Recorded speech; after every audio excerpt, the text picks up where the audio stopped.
fighters, fireballs coming right at me. Stereo, AM, FM, cassette. Platinum is the power to get. One of the largest selections, 32 different categories. In the 1980s, technology was rapidly evolving, reshaping how we lived and worked. From the days of VHS tapes and VCRs to the last remnants of pagers, these once essential gadgets have vanished from everyday life. Can you imagine navigating a GPS or enjoying music without streaming services? Join us as we explore 13 forgotten tech relics of the 1980s. In 1976, JVC introduced VHS tapes and VCRs in Japan, and they quickly made their way to the United States in 1977. VHS, or Video Home System, allowed people to record and watch movies and TV shows at home, revolutionizing home entertainment. VCRs, or video cassette recorders, were the machines used to play these tapes. They became very popular because they were affordable, user-friendly, and enabled people to rent or buy movies for home viewing. By the 1980s, nearly every household had a VCR, and video rental stores thrived. The popularity of DVD players in the late 1990s and streaming services in the 2000s made VHS tapes and VCRs outdated. The final VCR was produced in 2016. As VHS tapes and VCRs faded, did you know another revolutionary device was shaping how we listen to music? Before we jump into the next part, I have a quick favor to ask. If you're enjoying this content, please hit the like button and consider subscribing to the channel. Did you know that over 98% of you watch without subscribing? Just think of the amazing community we could build if everyone joined in. It's completely free for you, but makes a world of difference to us. So, have you clicked? Awesome! Thank you so much for your support. Now, let's get back to it. Audio cassettes, first introduced by Philips in 1963, became the main way to listen to music by the late 1960s. Their popularity soared with the release of Sony's Walkman on July 1, 1979. The Walkman, a portable cassette player, allowed people to enjoy their favorite tapes anywhere, transforming how music was consumed. It quickly spread to the United States and other countries, becoming a cultural icon of the 1980s. The ease of carrying music around and making custom mixtapes made cassettes and Walkmans very popular. Yet, with the rise of compact discs in the late 1980s and later MP3 players and digital streaming services in the 2000s, they became outdated. The original cassette Walkman line was discontinued in 2010, marking the end of an era. While the Walkman revolutionized personal music, can you imagine how phones were evolving during the same period? Rotary phones, introduced by Almon Brown Stroger in the United States, became a common household item by the 1920s. They had a circular dial with finger holes, allowing users to rotate the dial-to-dial numbers. These phones were popular because they offered a reliable and easy way to make calls without needing an operator. Widely used in homes and businesses, especially in the United States and Europe, rotary phones reached their peak popularity in the mid-20th century. The introduction of push-button phones in the 1960s, which offered faster and more convenient dialing, led to a decline in rotary phone use. By the 1980s, mobile phones further hastened their obsolescence. While rotary phones faded, what did the next wave of communication technology bring to our homes? Landline phones, introduced by Alexander Graham Bell in 1876, changed communication by letting people talk over long distances. They first appeared in the United States and quickly became common worldwide, especially in the mid-20th century. Landline phones were valued for their reliability and simplicity, evolving from rotary dials to push-button models. They were crucial for personal and business use, found in homes and offices everywhere. Just as landline phones gave way to the mobile revolution, could arcade games face a similar fate? Arcade games, which started in the early 1970s with hits like Pong, became a major part of pop culture by the late 1970s and early 80s. These coin-operated machines, found in places like malls, restaurants, and arcades, offered a range of games from simple sports to complex adventures. They were hugely popular because they provided a more engaging experience with vibrant graphics and gameplay that home consoles couldn't match at that time.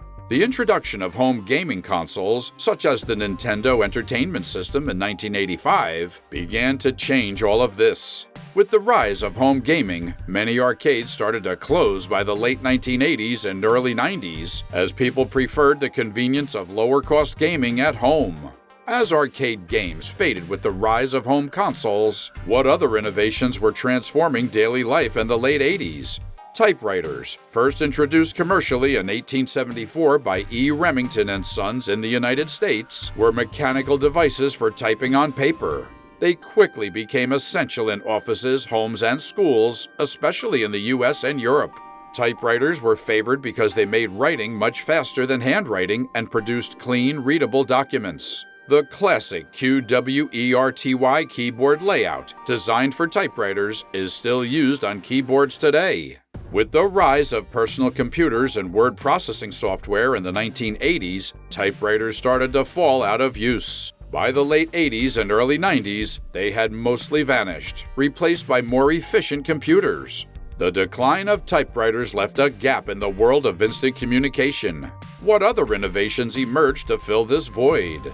Polaroid cameras, introduced in 1948 by the Polaroid Corporation in the United States, changed photography by letting users develop photos instantly. Their popularity soared in the 1980s because of their convenience and the excitement of instant photography.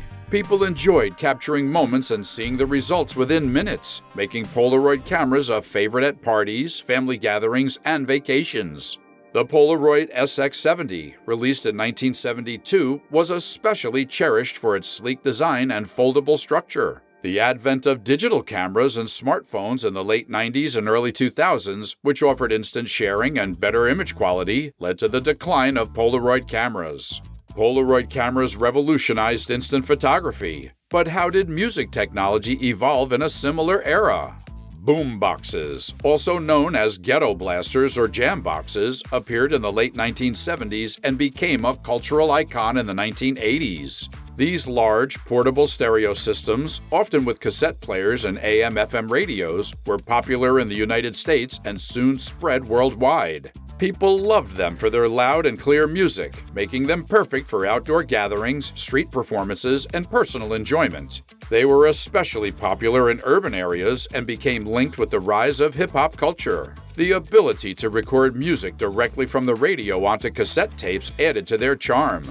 By the late 1990s and early 2000s, portable CD players, MP3s, and smartphones with Bluetooth speakers led to the decline of boomboxes. Just as boomboxes revolutionized music sharing, what other technology transformed communication in the 1980s? Fax machines became widely used in the 1980s and were crucial for sending documents quickly over long distances. These devices scanned printed materials and sent them through telephone lines, making them very popular in offices across the United States and Europe. Businesses appreciated fax machines for their speed and reliability, especially for sending contracts and memos almost instantly. As email and digital document sharing services emerged in the late 1990s and early 2000s, they provided even faster, more convenient, and cost-effective ways to share documents. This led to the decline of fax machines in everyday use. With fax machines fading out of use, could floppy disks have faced a similar fate with the rise of new storage technologies? IBM introduced floppy disks in 1971, revolutionizing data storage by allowing files to be stored and transferred between computers. These disks, initially launched in the United States, came in various sizes, including 8-inch, 5¼ inch, and the more popular 3½ inch formats. They quickly became popular worldwide due to their portability and ease of use, making them common in both personal and professional settings. Yet, their small storage capacity, typically ranging from 80 kilobytes to 1.44 megabytes, became a problem as file sizes increased. With the introduction of CDs in the late 1980s and USB drives and cloud storage in the 2000s, floppy disks gradually fell out of use, a staple for finding contact information. Phone books, which began in 1878 in New Haven, Connecticut, were thick directories that listed residential and business phone numbers. They quickly became vital for finding contact information and spread across the United States and other countries. People liked them because they were a simple way to connect with others for personal or business needs. Every household usually got a new phone book each year to keep the information current. By the late 1990s, the rise of the internet and smartphones with built-in contact lists made phone books outdated. By the early 2000s, many areas had stopped printing them, and their use declined sharply. Phone books became obsolete with the rise of digital directories. So how did physical maps adapt to the growing digital age? Physical maps were crucial tools for navigation and planning trips from the early 20th century. These maps, including road maps and atlases, became popular in the United States and Europe.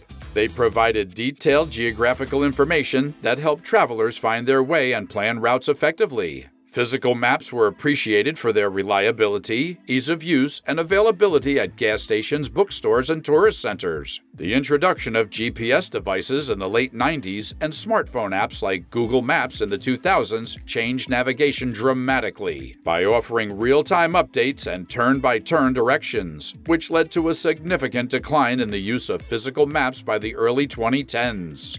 Physical maps were once indispensable for travel, but with the rise of new technologies, pagers, which first appeared in the 1950s, gained popularity in the 1980s for sending short messages and alerts. Initially introduced in the United States, these small, portable devices were commonly used by professionals such as doctors, emergency responders, and business people who needed to stay in touch. Pagers worked by receiving radio signals to display numeric or alphanumeric messages, allowing users to quickly respond to important calls. They were particularly valued for their reliability and ability to function in places where mobile phones couldn't. As mobile phones became more common in the 1990s, offering more versatile and communication options, pagers fell out of use, and by the early 2000s they were largely replaced by mobile phones.